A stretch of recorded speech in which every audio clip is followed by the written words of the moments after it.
What do we got? What do we got? What do we got? The most beautiful, the most handsome one. The night stalker, the night walker. Mr. Royce. We're back, baby. We are back. We're doing the night walk for now, but we're gonna have plenty to do tomorrow. I'm gonna take this guy to a more populated area, see how he does. But night walking is also very interesting to him, since he's very alert. But look at that. Look at that. Very nice. So here we are, me and Mr. Royce. And what I can tell you about him walking at night is the shadows and some of the noises and things we can't even see really catch his attention.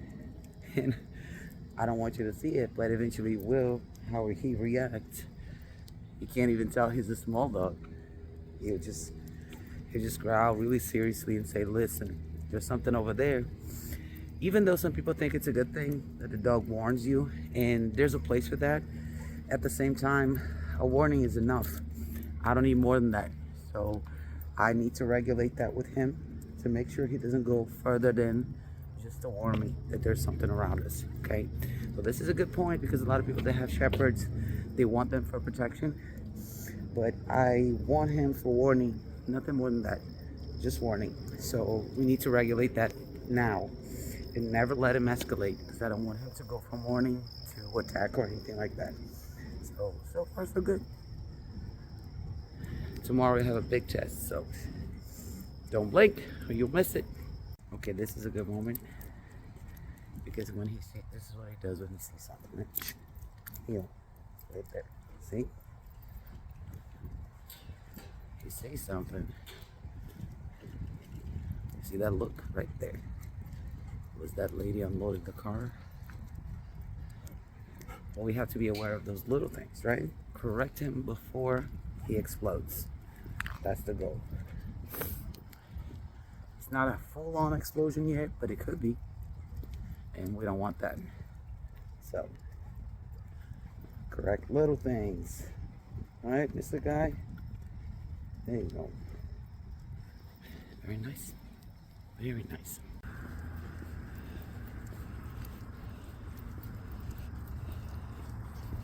So one more thing that we have to deal with on night walks is other dogs barking. Some of the people stay in their porches or in their balconies with their dogs, and they see him and they bark. So what does he have to do with your car over there? Nothing. He has to keep moving. It's not his job. Not his job to stop the other dogs from barking. Right there. Big correction. Don't want any distractions right now. He has to keep going. This is what we do, right? Keep him here. Just remind him that no, I don't accept any reactions for distractions. Just keep going. That's how it's done.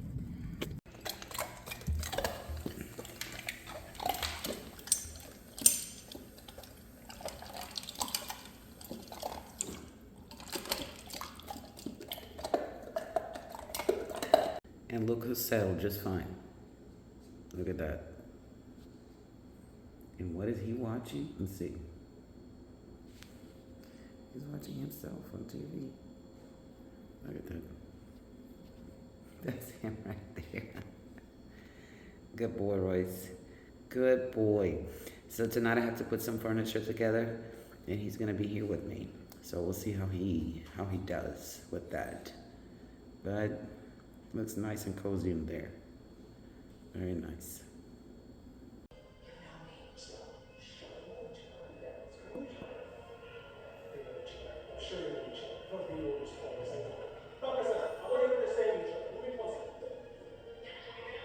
Good morning, people. Good morning. What do we have here? My boy on a morning walk. That's right. Things to keep in mind on a morning walk. Usually, he slept very well all night in the crate. Didn't cry, didn't mind. Very smooth, very nice. Now, what do we have to keep in mind in the morning walks? Usually, they wake up full of energy. They slept all night. They have all this pent up energy. He's young, he wants to run, he wants to do his thing. So you can see I have to right away keep working on him on this position, right? Because he's gonna try to push that, especially at this time of the day. Heel. Good. Because he's excited, he wants to do things, he wants to go. So my job is to keep him here and remind him that this is training. Now he will get his time to run. I'll give him that time, but not right now. We have to do the perimeter in a educated manner. That's right. Heel. Good. I want to do those little stops without having to put pressure on leash. That's the lesson here. Heel. Good. Constantly reminding him of where he needs to be, regardless of what time of the day and how excited he is. That's the goal, people. Let's go. So we're back from our walk and I'm feeding him in the crate. Why is that so important? Why do I need this dog eating outside of the crate? This is another opportunity that we have to create a good association with the crate. Plus, we make the feeding ritual safe and undisturbed. So feed your dogs in the crate. That's the easiest thing to do. You teach them to go in, enjoy their meal calmly while you're busy with something else. So especially for people that have multiple dogs, this avoids fights and resource guarding over food. And it's just that simple. So here it is. What do we have here? Me and my little boy Royce. Not so little. We're going on a road trip. I'm taking him in a car. We're going to a few places for social exposure. So let's see what he does. Look at him trying to figure out the car. Let's go. So where are we? Me and my guy over here. See what we have there? Home Depot. This is going to be his first time in a public store like this. So I'm going to walk him around a little bit out here. See if he needs to go to the bathroom, stretch his legs, get him used to the place, and then we'll go in. This is a good experience. This is a very important piece of the puzzle as far as social exposure goes, because the store has a lot of noise and a lot of people coming in and out. So it's gonna be great for him. He's very sensitive to noises.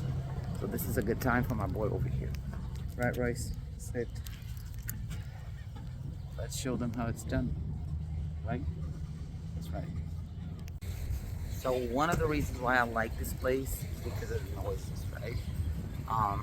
For people that don't know, it's a store to buy everything that involves construction, rebuilding, big machinery, everything's here. So it's a good experience. It's a part of socializing here, right? Again, socializing is not just letting him do whatever he wants when he sees people. It's actually the contrary. It's getting him to see people a little bit, you know. So he has to be okay with this, right? People passing by, big trucks, big cars. So we're gonna go in. Oh, my boy, it's new to him. This is normal. He's excited. See, everything catches his eye right there. That's part of it. That's part of the process. Let's go. So we're in here. So remember, the rules are he cannot put anything in his mouth. He cannot touch anything. No nose on the ground. So the idea is to keep him neutral, right? Keep him neutral. Learning how to deal with the environment without engaging with it. That's the most important part, right? A lot of things here are going to touch his nose. He's going to want to put his nose on the ground. My job is to stop that good boy. Very nice. Right there. See? Every time he tries to put his nose on the ground, I'm going to correct him. He has to keep moving with me. That's it. Very nice. Very nice big guy. So far, so good. Good job. Nice check-in. No, correction. Very good. Good. There we go. So, like I said before, there are plenty of noises here and plenty of people moving. So I go into every aisle and I go making, pass through everything. There are doors, refrigerators, pieces of wood, people, right? Very nice heel. Remember, he's a shepherd, and he had that habit of barking at strange people when he passed them by. So I'm keeping his mind occupied, just following it. That's all he needs to do. Don't worry about the environment. Don't worry about anything here. Just stay. Very good. And one more thing that we have here is we have dogs here. People come with dogs to the store. So I've seen one already. He didn't. So we're gonna pass by and see how he does. Let's see.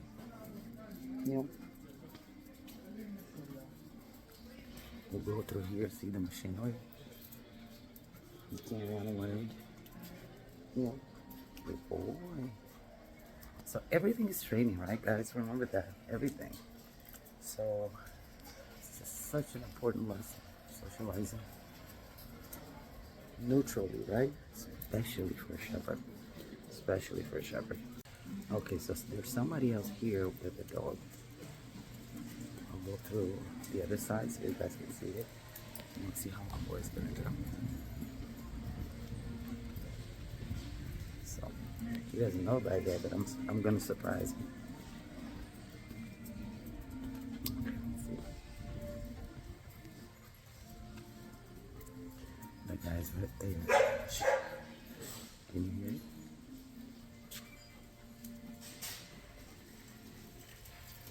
Yeah. Good.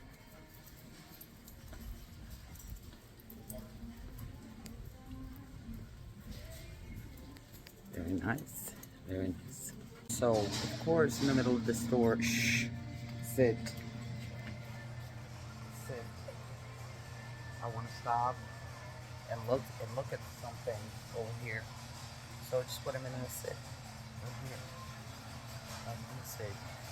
And this is usually more difficult for some dogs because they're okay when they're moving, but when they stop, they get a little bit anxious. Shh. Sit. Sit. So you ask once and you make it happen, right? Remember that.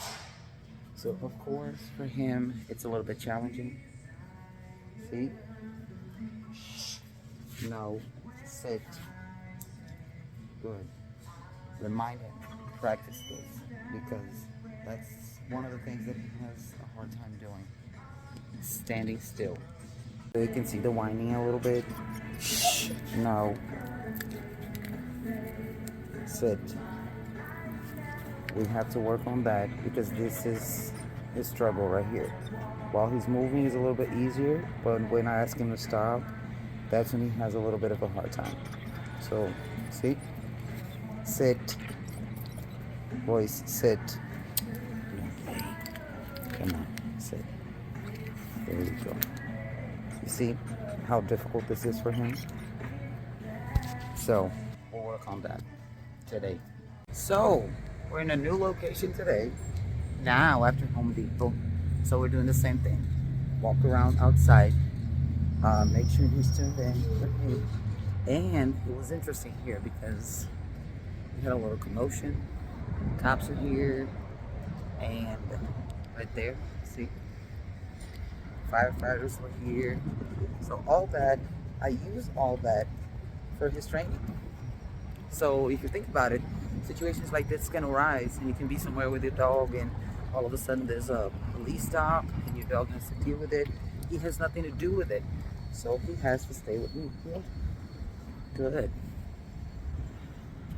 He has to stay with me throughout the whole thing. So we're gonna go into more stores and see how he does. So here we are at the pet store. Our boy's here, and we're looking into some food, some real food, right, big guy? So this is a place where a lot of people come adore. There's a lot of distractions for him. and it's a good place to reinforce that sit, stay, and holding commands here. I have more time here with him, so I'm going to look into some food for him and take this opportunity to make those commands a little bit more solid. As you can see, look at him. He gets distracted very easily. Everything. Look at my guy over here, riding shotgun. Very nice. We are back home, and what is he doing? He's back in the crate. He drank water, he went to the bathroom, and I gave him a piece of chicken feet so he can chew on and relax, start to unwind. So this is another thing about the crate. Make sure all the good things the dog likes, he only gets to have them in the crate. And this is very important because it creates that automatic association. This is a place where I go, where I can enjoy stuff. Nobody's gonna bother me, and he doesn't have to worry about anything that's going on around him while he tastes that. This is the first time he's tasting that. And that's real chicken feet. That's super important because it's a high value resource. I don't want him worried about it and thinking that somebody's gonna take that away from him. So he can enjoy that right here in the crate. And look at my boy getting a taste of real food, real raw food. Look at that. Very nice, in the crate, like it should be.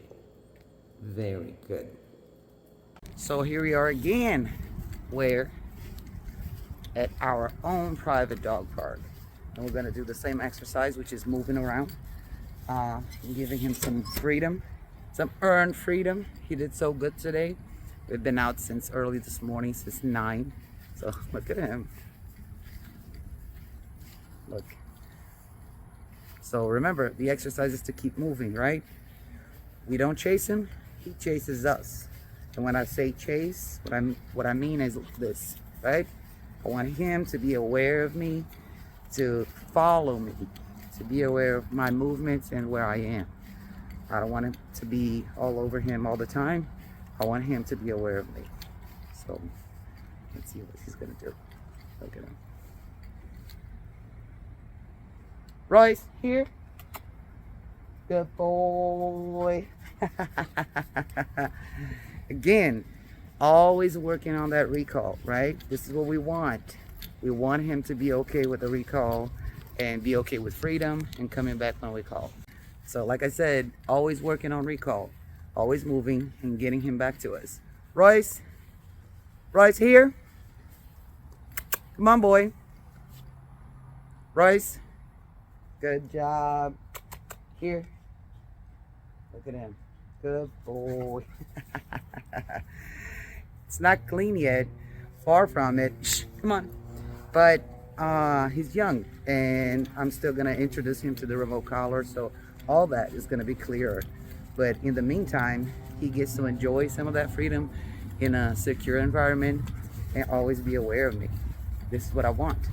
I love this part of the exercise because this is when we teach the foundation of freedom for those.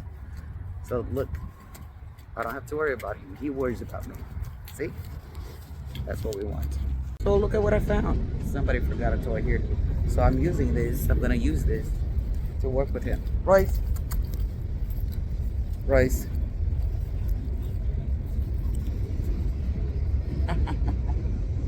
Find it. Where is it? He doesn't know yet. It's funny when dogs are not used to fetching. I mean, he's right there. The toy is right there. He just doesn't know what to do with it, which is okay. I don't mind. I just want to use this to create engagement. Look at him.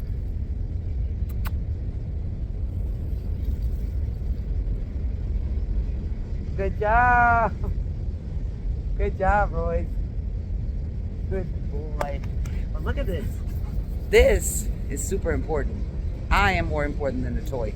That's the lesson.